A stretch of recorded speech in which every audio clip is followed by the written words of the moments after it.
Bueno, le damos gracias a Dios por la oportunidad que nos da de compartir estos momentos de reflexión, y voy a pedirle al Espíritu Santo su palabra para que comencemos esta reflexión sobre el origen del sufrimiento.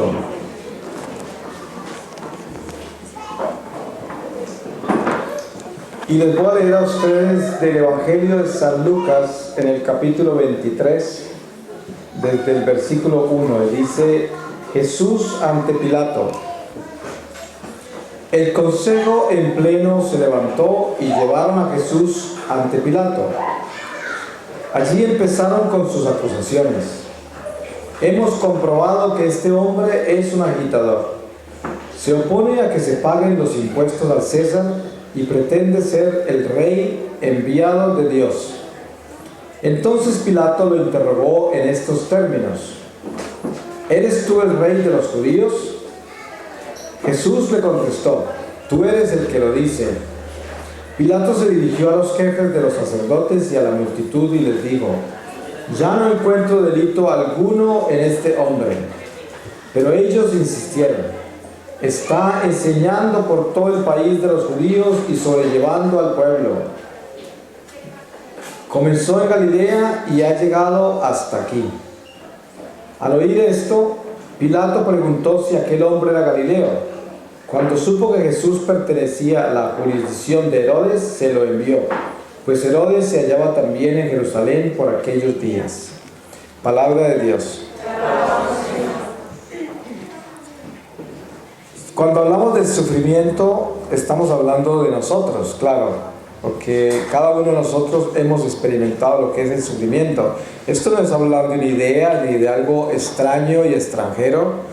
Estamos hablando de algo muy íntimo de cada uno de nosotros. Sufrimiento. Hasta un bebé conoce el sufrimiento. Ustedes saben ¿qué es lo primero que hace un bebé cuando sale del vientre de la madre? ¿Sale sonriendo? ¿Qué sale? Llorando. ¿No es verdad?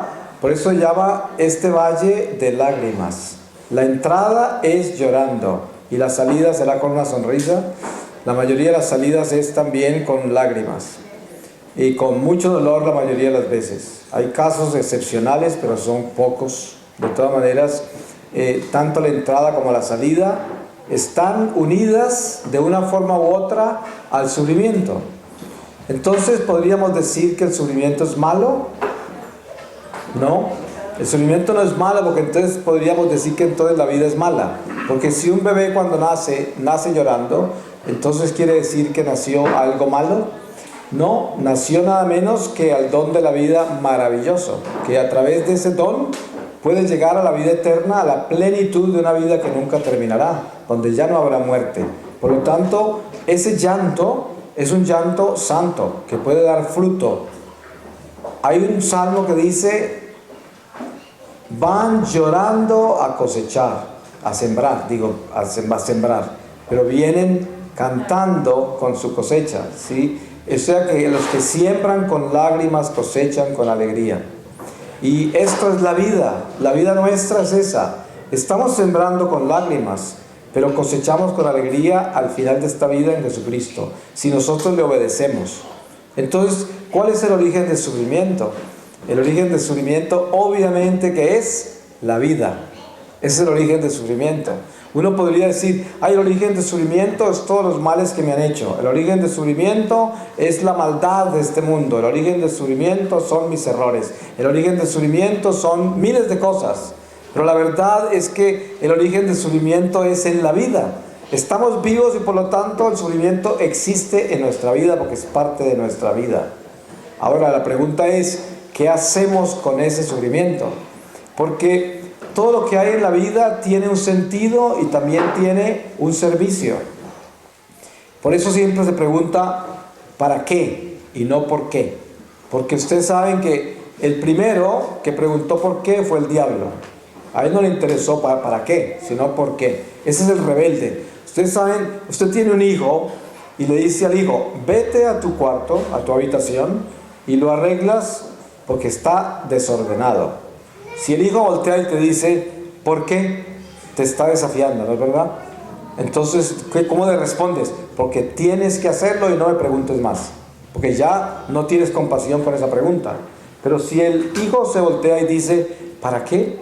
Entonces ya te gastas tiempo diciéndole para que aparezcas como una persona digna, para que tengas un sentido del orden, del aseo, para que después cuando estés grande seas una persona ordenada y des ejemplo a los demás y te vaya bien en tu vida, porque el que es ordenado le va bien. Y se gastaría horas y horas explicándole para qué, con mucha paciencia. Entonces, en la vida nuestra, esa es la pregunta que tenemos ante Dios y ante los hombres, y ante nuestro corazón, ante nosotros mismos. ¿Para qué?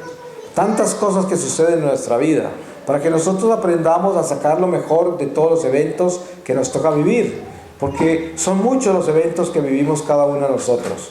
Y claro, nosotros aparecemos como el actor principal de todo este drama de la vida. Porque ese drama está desarrollándose alrededor de nuestra vida. Y por lo tanto nosotros estamos en el centro.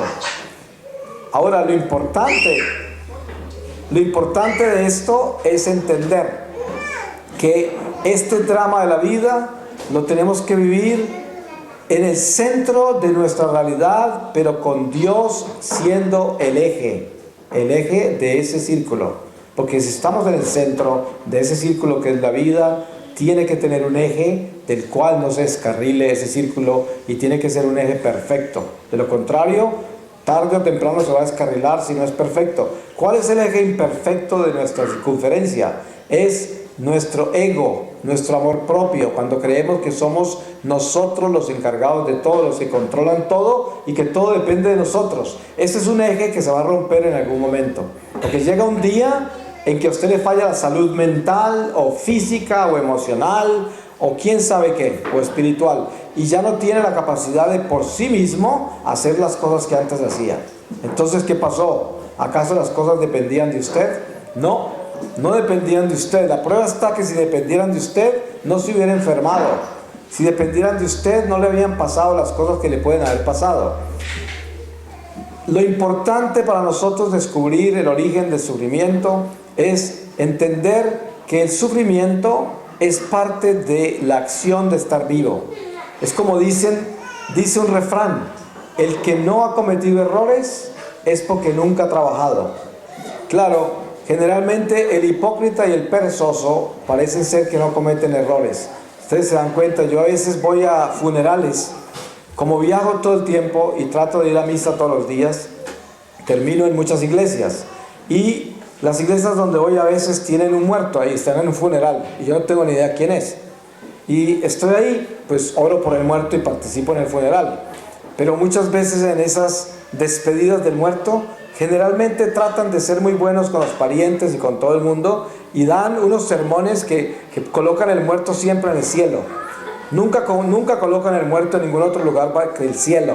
Ese se salvó, ese era tal cosa, ese, y las flores vienen. Y uno dice, cuando hablan tantas cosas buenas de un muerto, algo está mal, porque ese muerto no podía ser perfecto. Sí. Para que una persona haya sido tan perfecta, tiene que haber sido un hipócrita o un perezoso que nunca hizo nada. Porque ¿cómo es posible que una persona sea entendido bien con todos? No es posible. Una persona no puede entenderse bien con todos. Les doy un ejemplo. Juan Pablo II va a ser canonizado pronto. O sea que es un santo, ¿no es verdad? Y era un ser humano lleno de imperfecciones. Tenía cantidades enormes de enemigos. ¿Ustedes creen que los enemigos de Juan Pablo II lo consideran santo? No, para nada. Entonces, cuando entierran a Juan Pablo II no pueden decir, este hombre se entendió bien con todo el mundo. Eso sería una mentira, ¿no es verdad? Precisamente el Evangelio dice, vine a traer espada, padre contra hijo, suegra contra nuera, hermano contra hermano. Y aquel que interpreta la palabra de Dios únicamente desde la razón y no desde el espíritu, se escandaliza con esas palabras y dirá, ¿cómo es posible que Dios haga eso? ¿Cómo puede venir a traer división entre nosotros? Pero Él no está trayendo división. Lo que pasa es que trajo la verdad. Y la verdad, ¿por qué razón nos separa unos de otros? Porque el que no quiere seguir la verdad ya no está con nosotros. Muy sencillo. Y a veces nuestra propia madre, a veces nuestro propio hermano, a veces nuestra propia esposa o esposo, o vecino o amigo o socio, que se separa de nosotros, o a veces los desconocidos. Se separan de nosotros porque nosotros creemos en Cristo, porque somos de Dios, porque buscamos a Dios, y eso es suficiente para que mucha gente no nos quiera. Entonces es imposible que vamos a estar entendiéndonos perfectamente con todo el mundo. Eso no existe. Eso es, ustedes seguramente como católicos que estudian su fe, saben qué es la nueva era, ¿no es verdad? Ustedes saben qué es la nueva era. Bueno, la nueva era es todo lo que es del mal. Es más, no hay nada nuevo sobre la nueva era, porque la nueva era es tan vieja como el pecado original. La nueva era comenzó con la caída en el pecado original. Se llama era porque tiene un tiempo limitado, porque va a terminar. Cristo viene a traernos la nueva creación que nunca termina. Esa es la nueva creación en Jesucristo. La nueva era, por eso se llama era, porque tiene principio y fin, se va a acabar. Entonces comienza con la caída del hombre, o sea que la nueva era es el diablo. Esa es la nueva era. Entonces escuchamos muchas cosas en la iglesia que son parte de la nueva era y que nos separan a nosotros de la gracia, porque son cosas que no son buenas. Entonces, por lo tanto, al buscar estos sentidos de la vida en lo que es la verdad y que la estamos viviendo entre la iglesia, encontramos que Dios nos está pidiendo a nosotros el ser muy sinceros, verdaderamente sinceros en lo que estamos buscando. ¿Y qué es lo que estamos buscando cada uno de nosotros? Pues estamos buscando a Dios. Porque si ustedes son católicos, los católicos que son, y están buscando a Dios sinceramente, entonces están buscando la salvación. Y no solamente la de ustedes, sino la de todos. Y hoy podríamos decir esto: cada uno de nosotros llevamos por dentro una procesión llena de cosas. Sí, es increíble todo lo que hay dentro de mí y todo lo que hay dentro de usted. La cantidad de preguntas, la cantidad de experiencias, la cantidad de ansiedades, la cantidad de memorias buenas y malas, tantas cosas dentro de nosotros. Somos un universo interminable y es un misterio extraordinario. Entonces podríamos decir que cada uno de nosotros llevamos un estandarte del sufrimiento también. Hay muchas cosas en mí que usted no podría consolar, porque es imposible que me las consuele, porque me duelen tanto y son tan profundas que no puedo encontrar consuelo en ningún humano.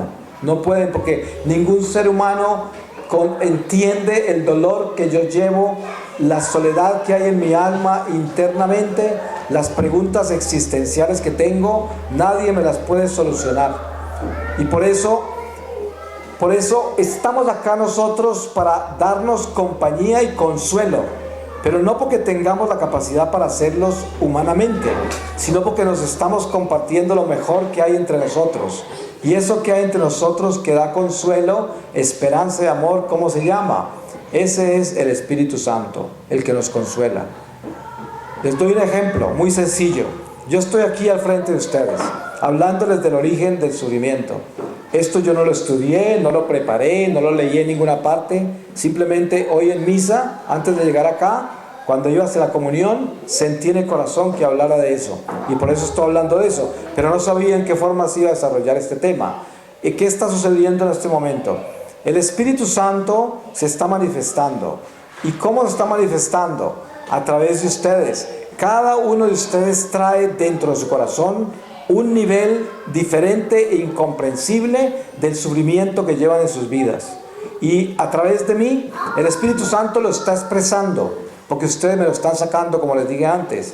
Entonces miren lo que hace el amor en comunidad, el amor entre nosotros. Cuando nos reunimos para hablar en el nombre del Señor y permitimos que el Espíritu Santo hable a través de nosotros, se sanan los corazones, se hinchan los corazones, se abre el pecho y empiezan a sentir la presencia de Dios. Y no es la acción mía, ni es la acción suya, es la acción de Dios. Porque ninguno de nosotros podemos tomar crédito de esto. Ninguno. Ay de mí si yo voy a pensar que por el hecho de que yo no preparé esta charla y la estoy dando y estas palabras están saliendo interminablemente y no tengo que pensar para hablar, entonces voy a creer que todo esto es mío y que viene de mí y que tengo esta gracia gigantesca y que me vuelvo todo grande y todo pretencioso y orgulloso y creo que soy algo diferente a todos los demás. Ay de mí, ¿qué tal que eso sucediera? Dios no lo permita, porque somos simplemente siervos inútiles. Instrumentos de Dios imperfectos que Dios escoge y a través de nosotros hace maravillas. No porque nosotros seamos maravillas o maravillosos, sino porque Dios es maravilloso. Y porque a través de nosotros hace cosas maravillosas, Él que es maravilloso, para que nosotros en sus maravillas nos enamoramos de lo maravilloso que es Él y lleguemos a vivir en las maravillas de su amor. Eso es lo que es. Al final estamos glorificando a Dios en todo lo que hacemos. Ustedes se dan cuenta que cuando usted lo ama a su esposa o su esposo o su hijo o su hermano, usted siente algo muy grande en su corazón. Y qué tristeza que siente usted cuando usted no lo ama a su hijo, su hija, su esposo, su esposa, su hermano, su vecino. Inclusive en la parroquia, usted viene a misa de gente que no lo ama. Y usted sabe que no lo aman. Que usted sabe que no, que lo ignoran, que hasta lo desprecian. Y eso se siente en el corazón. Es un dolor. Y ese dolor, ese sufrimiento lo llevamos todos. Porque nosotros somos despreciados a veces en la calle por extraños. En un ascensor, en un tren, en un autobús, en el trabajo. En cualquier parte somos despreciados a veces. Y ese es un dolor que lleva el alma. Y lo lleva en el silencio de la procesión humana que vivimos cada uno de nosotros. Pero al mismo tiempo también llevamos dentro de nosotros las dichas de esos momentos de amor que recibimos, que son tan increíbles cuando alguien nos sonríe. A veces estamos tristes y alguien de la ventana de un auto nos sonríe, un extraño que nunca hemos visto, y nos sonríe por un instante y nos levanta el corazón, porque es el amor de Dios que se está dando a todos gratis. Y estos son los momentos de alegría. Por eso ese sufrimiento, ese origen de sufrimiento es parte de nuestra existencia. Cuando usted esté triste, cuando esté sufriendo, cuando esté deprimido, no pierda la esperanza. Acuérdese, eso es parte de su vida. Usted no se preocupe, el sufrimiento es parte suya también. Hay gente que dice, ¿cuándo será que voy a estar alegre? ¿Cuándo será que van a cambiar las cosas? ¿Cuándo me irán a salir bien? Todo me sale al revés. Todo parece que no funciona. Los planes que haga se me desarman. Parece que la gente nunca me apoya, me persigue y no me quiere. ¿Qué está pasando en mi vida? ¿Cuándo va a cambiar esto? Muchas personas hablan así y piden consuelo. La respuesta es, no se necesita buscarle el fin al sufrimiento porque lo tendremos hasta que muramos. No busque salirse de eso. Precisamente el engaño del mundo es ofrecerle a usted la felicidad en el mundo. Todo el que le ofrezca la felicidad terrenal es un mentiroso. Les doy un ejemplo muy bueno. La Virgen le aparece a Santa Bernadette en Francia, en Lourdes, ¿cierto? Pues donde le apareció. ¿Y qué le dijo? Entre las cosas que le dijo, te ofrezco la felicidad, pero no en la tierra, sino en el cielo. De una vez le advirtió que felicidad no la esperara. Entonces, ¿qué quiere decir eso? ¿Que entonces vamos a vivir infelices? No, yo no quiero decir eso. Pero quiero decir que no debemos buscar la felicidad en la tierra, sino buscar la felicidad en el cielo. Eso es. Piensen, ¿cuántos de ustedes que están acá sentados en este momento han soñado, añorado y deseado el cielo como el tesoro más grande de sus vidas? Les aseguro que sorpresivamente de pronto muy pocos han añorado eso. Porque la mayoría de los seres humanos, por buenos que sean, por católicos que sean, por rezanderos que sean, el deseo más grande que tienen es que se les cumplan las metas temporales. Es el deseo más grande. Que se les arregle la salud, que los amen más, que tengan más oportunidades, que se les abran las puertas, que se acaben los obstáculos, que todo se solucione, que yo esté contento. Esos son todos deseos temporales, todo el mundo temporal. Eso no es un pecado, eso no está mal, ¿no? Nosotros tenemos derecho a desear eso. Pero lo más importante es que a nosotros que se nos ha revelado la verdad en Jesucristo, tenemos que entender cuál es la dicha más grande que hay disponible para nosotros. Entonces el Señor dice, piensa en grande, no pienses en pequeño, piensa, sea ambicioso, pero ambicioso de las cosas grandes, reales, que nunca se acabarán. Toma la ambición de la vida eterna, de la gloria de Dios, piensa y sueña con el cielo. Cuando usted lee la vida de los santos, ¿cuál era su único anhelo? El único anhelo que tenían era asegurarse de llegar a la gloria de Dios y estar en la salvación eterna. Esa es la vida de todo santo que usted lea. ¿Y por qué se santificaron? Porque tenían la meta más alta. Por eso, muy sencillo. Sí. Entonces, hay gente que hace muchos esfuerzos en la vida y llegan muy lejos. Ustedes oyen historias de personas que llegaron muy lejos y son grandes en el mundo porque hicieron muchos esfuerzos, se sacrificaron, trabajaron incansablemente para alcanzar sus metas y lo lograron. Pero eso no necesariamente quiere decir que los van a enterrar y se van a llevar nada de lo que alcanzaron. Lo importante es si alcanzaron la salvación, si alcanzaron a desear lo más importante, que es el cielo, la gloria de Dios. Entonces, el sufrimiento no nos debe preocupar, el sufrimiento nos debe edificar. Eso es lo que el sufrimiento debe hacer. Y yo sé una cosa, y lo sé en carne propia: no es muy fácil vivir lo que estamos hablando. No es muy fácil. Es muy fácil hablar bonito, y es muy fácil traer toda esta profunda teología y estas verdades. Pero vayamos a cumplirlas, vayamos a caminar con esta verdad. Para eso se necesita gracia, se necesita la ayuda de Dios. Por eso yo no vengo a pretender acá de que todo lo que les estoy diciendo a ustedes lo estoy cumpliendo a cabalidad y 100% lo tengo dominado. Oh no, ya quisiera yo. Pero más vale que yo sea el primero en que esté haciendo el esfuerzo más grande para cumplir con lo que el Espíritu Santo está hablando a través de mí. Porque yo soy el primero que tengo que aprender de lo que yo digo. Por eso San Pablo dice: hay de aquel que se atreve a hablarle a los demás las cosas que tienen que hacer y él no está haciendo ningún esfuerzo por hacerlas. Ay de aquel, más vale que nunca hubiese abierto su boca, más vale que no hubiese dicho nunca nada.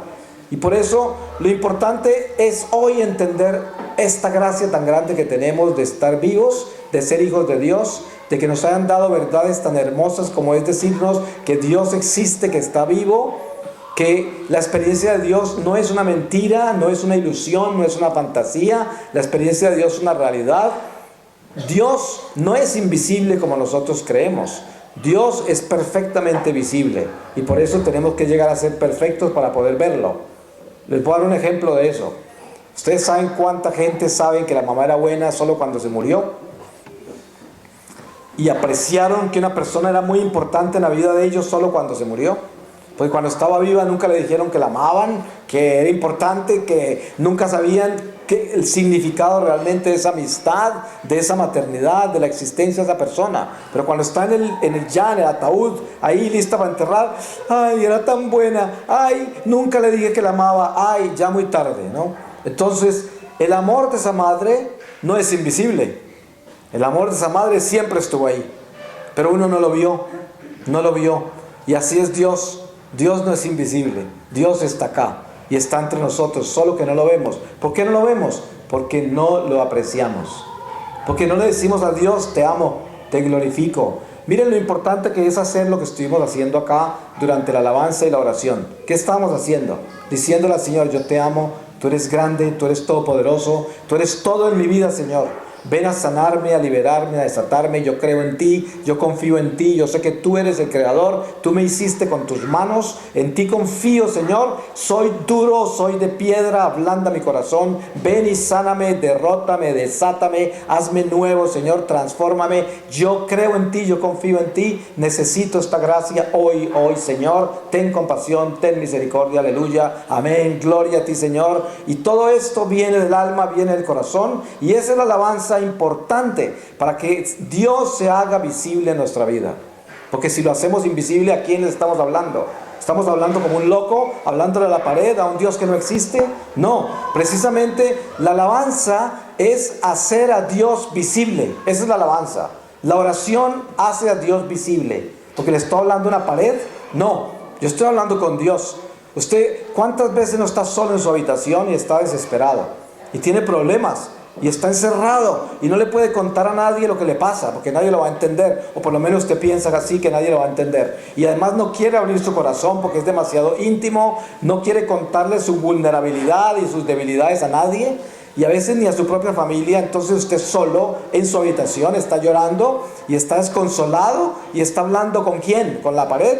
No, está hablando con Dios, y le está hablando uno a uno como una persona, y le dice: Señor, ¿me ayudas? Señor, te necesito.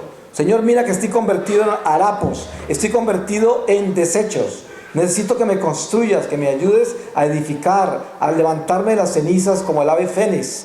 Ayúdame a resucitar, Señor, estoy destruido. Pero yo sé que tú estás acá, que estás vivo, que tú me escuchas, que tú eres un Dios real. Dame esperanza, dame esa paz que solo viene de ti. Dame la fuerza para luchar, para seguir con mi vida.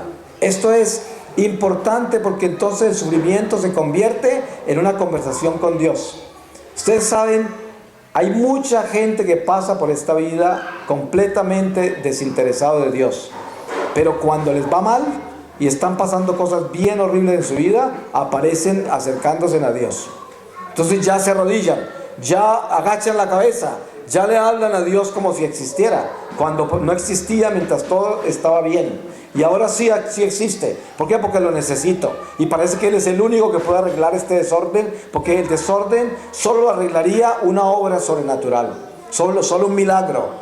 Y el único que hace milagros es supuestamente Él, Dios, en quien no he creído y a quien no he acudido nunca. Pero ahora sí lo necesito. Y eso, bueno, está bien, porque Dios utiliza esos momentos. Dios utiliza esos momentos en que estamos quebrantados para rescatarnos de las cenizas y edificarnos y resucitarnos a una nueva vida. Porque se dice, el que cree en Jesucristo, el que abraza a Jesucristo, el que camina con Él y el que hace el esfuerzo de obedecerle todos los días, ese será transformado en una nueva persona. Por eso se dice que tenemos que reconocer que Jesucristo es el Señor. Ustedes saben cuál es la forma más grande e importante en nuestra vida para exorcizar todos los demonios de nuestro corazón. Es decir, Jesucristo es mi Señor. Aunque no lo crean, es tan sencillo como eso. Usted levántese por la mañana y lo primero que dice usted: Jesús, tú eres mi Señor. Yo te consagro todo este día, toda mi vida, todo lo que voy a hacer, lo que voy a pensar, lo que voy a sentir, todas mis obras, todos mis impulsos te los voy a consagrar a ti, Jesús, porque tú eres mi Señor. Aunque no lo crean, ese es un exorcismo total. ¿Por qué? Porque el diablo queda sin señorío. El diablo queda sin poder, porque usted se lo dio todo al Señor. En algunos momentos nosotros estamos confundidos, estamos mal por tantas cosas que nos pasan. Estamos hablando en este momento precisamente del sufrimiento. Y entonces, ¿qué hace uno? Uno dice: Jesús, te doy el señorío de este sufrimiento, te doy el señorío de esta duda, te doy el señorío de esta ira, te doy el señorío de esta depresión, el señorío de este dolor, de esta enfermedad, de esta revolución que hay en todo mi ser. Te doy el señorío de mis enemigos para que tú seas el que reine entre nosotros. Te doy el señorío de toda persona que hable de mí, que estés en la lengua de toda boca que está pronunciando mi nombre. Señor, te doy el señorío de todas las cosas de mi vida.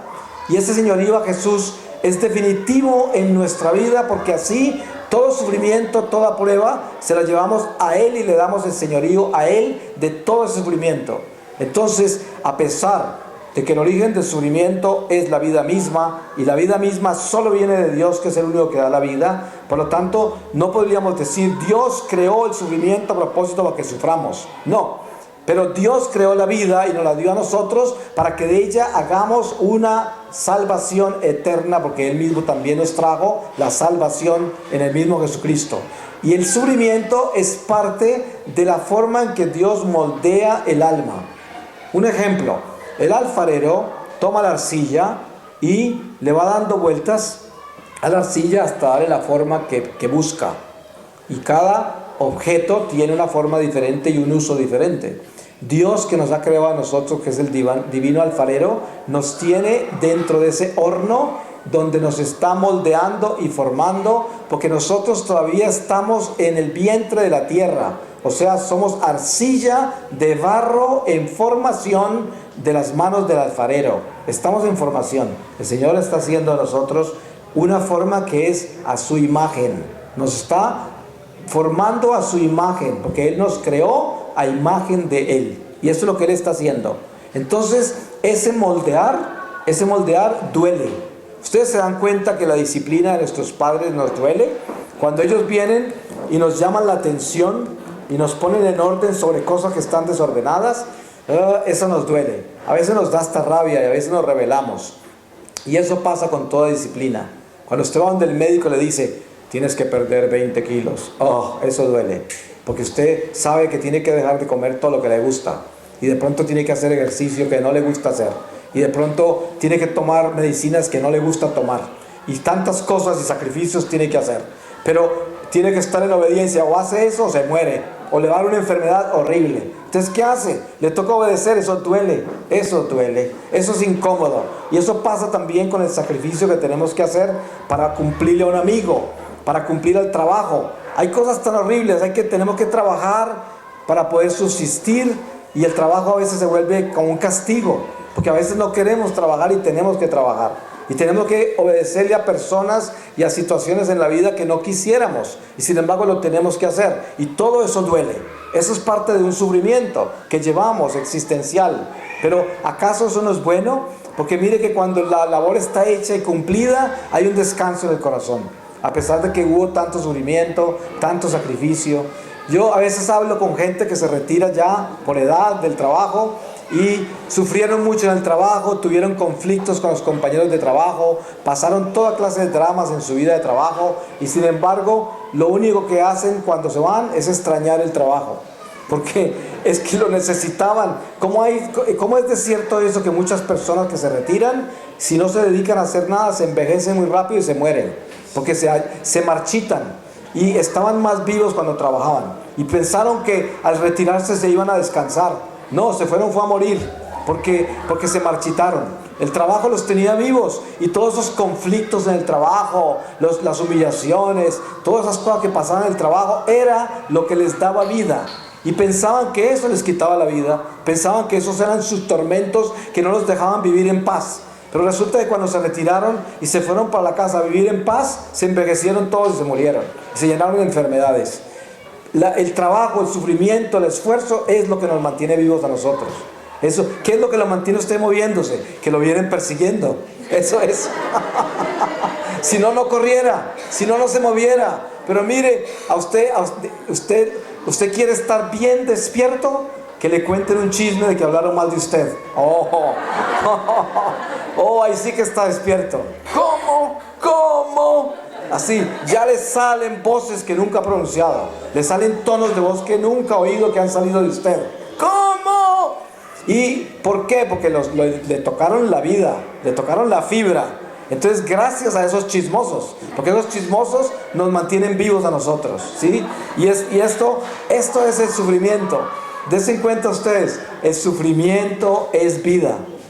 El sufrimiento es vida. Por eso nunca se olviden de eso. Tienen que darle gracias a Dios de que nos permite tener la fortaleza para vivir el sufrimiento. Y a veces creemos que vamos a desfallecer del todo, como si ya nos fuéramos a desboronar, porque hay sufrimientos tan grandes que uno piensa que ya no da más. Ustedes han visto gente que está viviendo tantas dificultades en la vida, en un matrimonio difícil, con unos hijos bien rebeldes, con un trabajo bien complicado o sin trabajo, con problemas económicos bien graves, con situaciones de salud que parecen nunca sanarse, con tantos conflictos mentales, a veces emocionales, y parece que nunca terminaran. Entonces uno está ahí ya al final. Pero lo importante de todo esto es que si uno a esto le pone el ingrediente más importante, que es Dios, le pone Jesús en medio de eso, entonces el sufrimiento se convierte en gracia. Y por eso jamás vayan a confiar ustedes en las predicaciones de las sectas.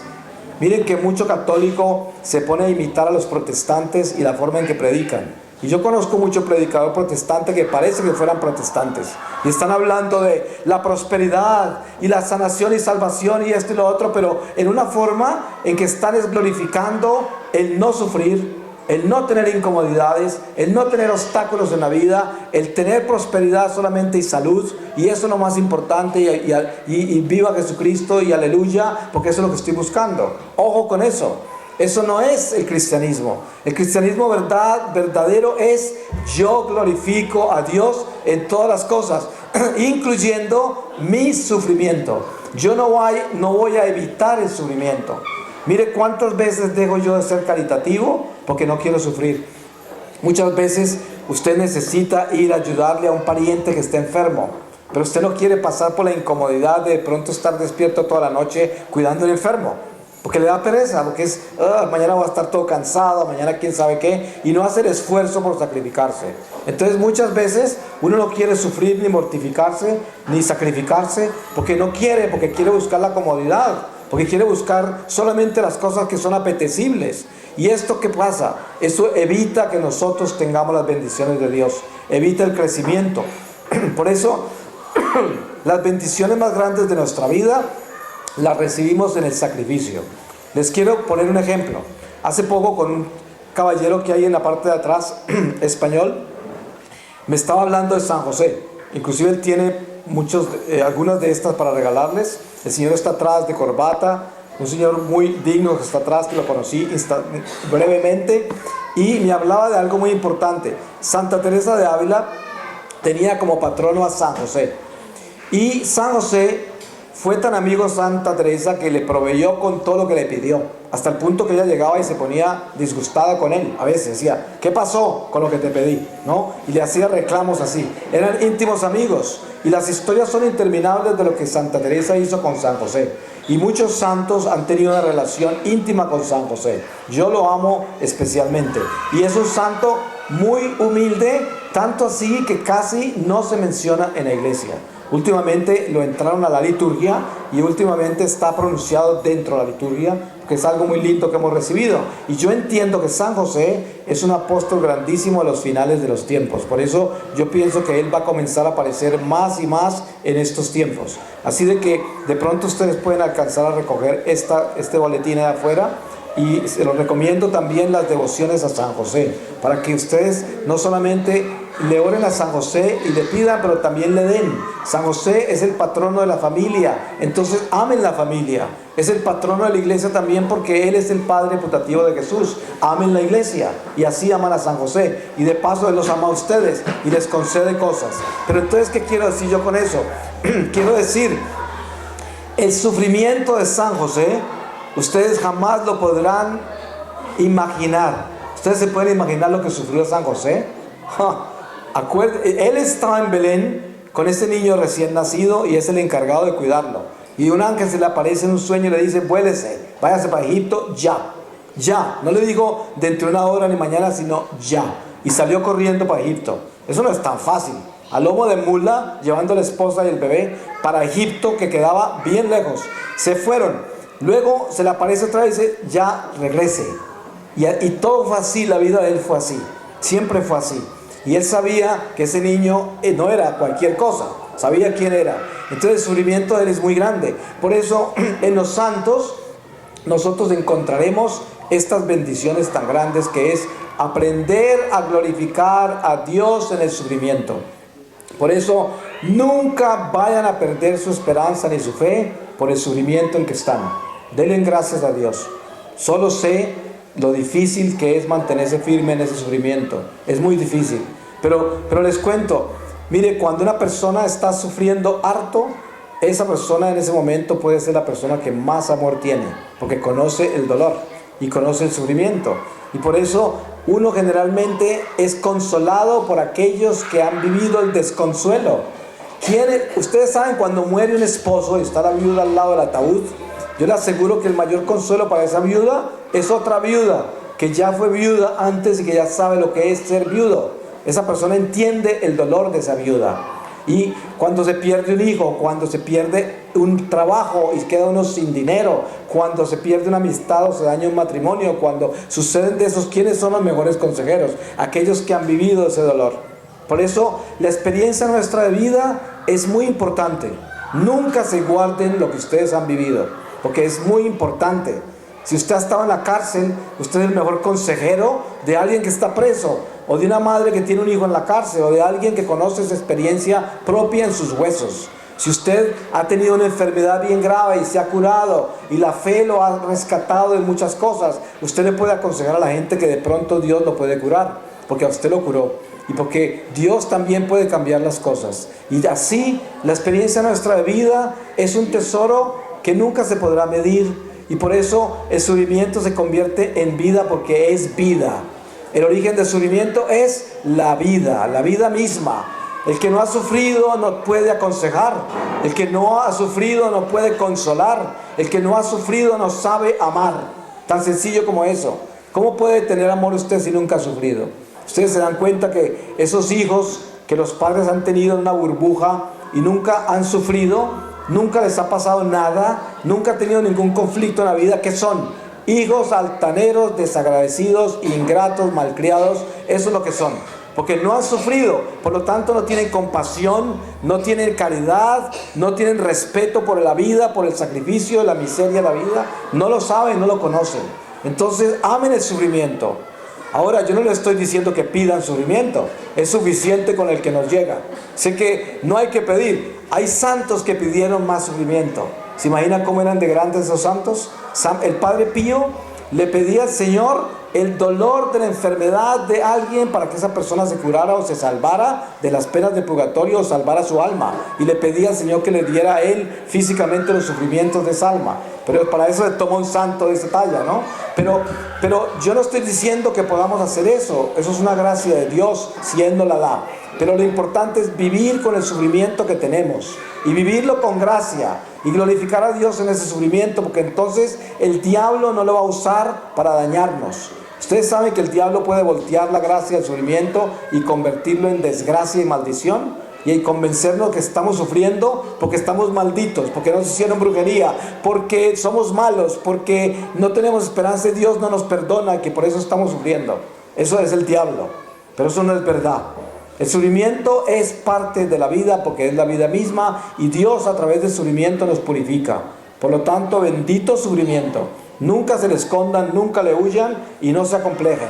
Y nunca dejen nadie que le protestantice a ustedes el sufrimiento y lo haga pensar que es que está embrujado y que necesita una liberación, o que es una maldición, o que es una cadena que viene de no sé dónde. Eso es mentiras. El sufrimiento es nuestra vida. Obviamente que usted y yo sabemos que mucho del sufrimiento que tenemos son parte de nuestros errores. ¿No es verdad? Claro. Pero entonces, más vale que sufra las consecuencias de sus errores y aprenda la lección, a que trate de escaparse de las consecuencias de sus propios errores. Eso sería peor todavía. Entonces, el error que causa sufrimiento, ese sufrimiento es la oportunidad para arreglar ese error y repararlo a través del sufrimiento. Así pagamos. Vamos a pedirle al Señor su palabra para cerrar esta reflexión.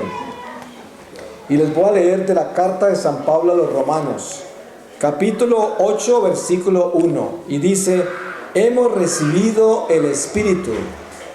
Ahora bien, esta condenación ya no existe para los que viven en Cristo Jesús. En Cristo Jesús la ley del Espíritu de vida te ha liberado de la ley del pecado y de la muerte.